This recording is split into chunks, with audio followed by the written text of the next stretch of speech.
आज हम लोग डाइव इन करेंगे tough history that led to partition of India, the rise of communal politics. So कैसे एक single independence movement tragic split में बदल गया। खैर ये रातों रात नहीं हुआ था। ये स्टार्ट हुआ लेट 19th सेंचुरी में और इस फेज को नाम दिया गया liberal communalism.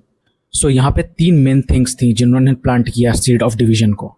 First of was divide and rule policy. 1857 के बाद ब्रिटिशर्स एक्टिवली काम करने लगे to break any united efforts. Even well intended religious reform divide करने लगी सोसाइटी को, us versus them, example Shuddhi and Tanzeem movement. और फाइनली थी a tough economy. Everyone was fighting for few good government jobs. अब हम लोग मूव ऑन करेंगे act 2 में, जहां ये सारी प्रॉब्लम पॉलिटिकल और ऑर्गेनाइज्ड हो गई। और आप लोग देख सकते हैं चीज़ें कितनी जल्दी मूव की। And partition of Bengal in 1905 was indeed a catalyst. और इसी के साथ 2 डिफरेंट पॉलिटिकल ग्रुप्स एमर्ज हुए और इनका आइडिया इंडिया का बिल्कुल अलग था। But point of no return था 1909 का एक्ट, जिसने डिवाइड कर दिया पब्लिक के वोट को।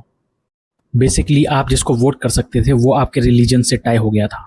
अब हम लोग मूव ऑन करेंगे एक्ट 3 पे, जहाँ पे चीज़ें एक्सट्रीम हो गई थी और कम्युनलिज्म स्ट्रीट्स पे आ गया था।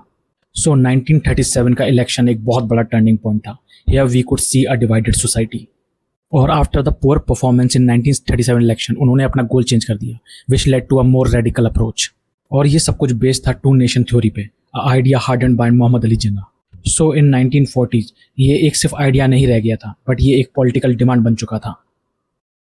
Yes, for the first time a demand for separate nation called Pakistan was on the table. और जब टॉक्स ब्रेक हो गई, league led to the direct action day to force the issue. और जो इसको फॉलो किया था वो था हॉरिफिक वायलेंस। अब सिंगल यूनाइटेड पीसफुल नेशन का आइडिया नहीं बचा था। और ये सारा violence harden positions led to the partition of India इन 1947। और लास्ट में हमें एक ये क्वेश्चन छोड़ के जाता है, क्या ये सब इनएविटेबल हो सकता था?